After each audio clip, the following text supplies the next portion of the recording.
All right, boys. I haven't posted a video in a minute. I have been absolutely grinding though. Last week I paper traded a $600 account into 6 grand in 4 days, and then $800 to 2 grand in one day. Um, Week before that I've been cooking. Like I feel very confident this week. I'm waiting for my account to get approved, and then I'm gonna start trading with real money. I'm gonna start an $800 live account and see what I can do. But I've been backtesting all day, but I figured I'd post a trade. Um, Next week I'm going to start posting whenever I start live trading. I'm going to start posting my live trades. But until then, just been back testing, been researching. I haven't been slacking. I've been grinding. um, I have my midnight open right here. I have uh, London high. Market opens right here. I note a 5 minute fair value gap that can be tested, right? We inverse this 5 minute fair value gap. I'm thinking, that's interesting. We didn't create a fair value gap though, so I couldn't really have a retest into. So that's this tiny box. This big box is a 1 hour fair value gap. I guess I could show you guys that on midnight open as well. It goes through it. So 1 hour fair value gap here. My daily bias was bullish, so I was looking for a long. So yeah, we inverse this 5 minute and this 1 hour, and I'm like, that's interesting. We didn't create a fair value gap though, so I was gonna wait until a fair value gap was formed. We broke through after this 1 hour. We broke through midnight lows. I was still waiting for any sort of fair value gap. I noted that this was my most recent swing high on the start of the downtrend right here. So I placed this long right here on the off chance that we'd come up, and then as you can see, we came up. After this candle, I noted a fair value gap. We didn't come and retest. We then broke through this original inverse and created a fair value gap. So I really like this as an inverse. And then on top of that, we changed the state of delivery, right? So I entered right here.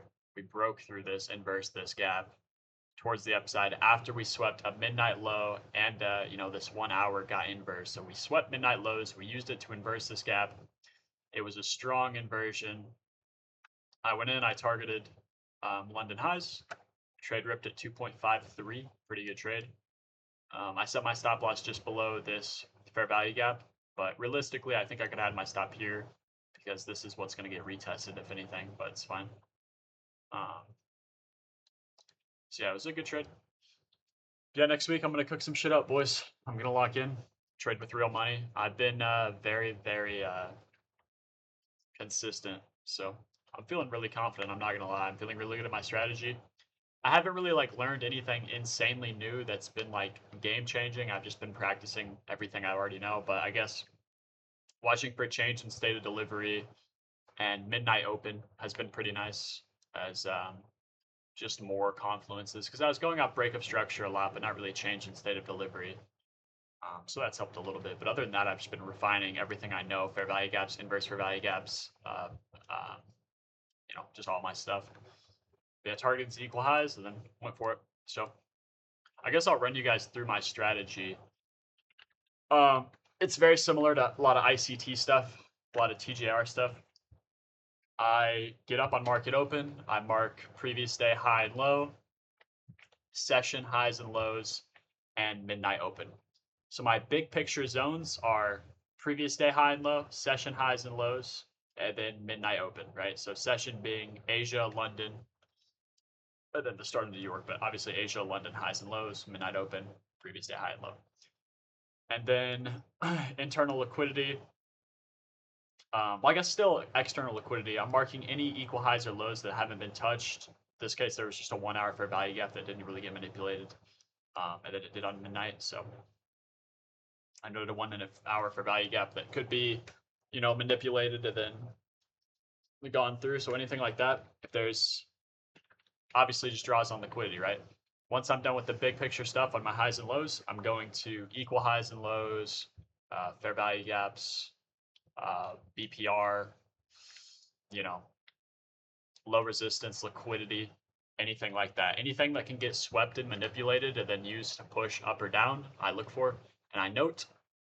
with a line or with a box for fair value gaps, or in my head, like in my head as well.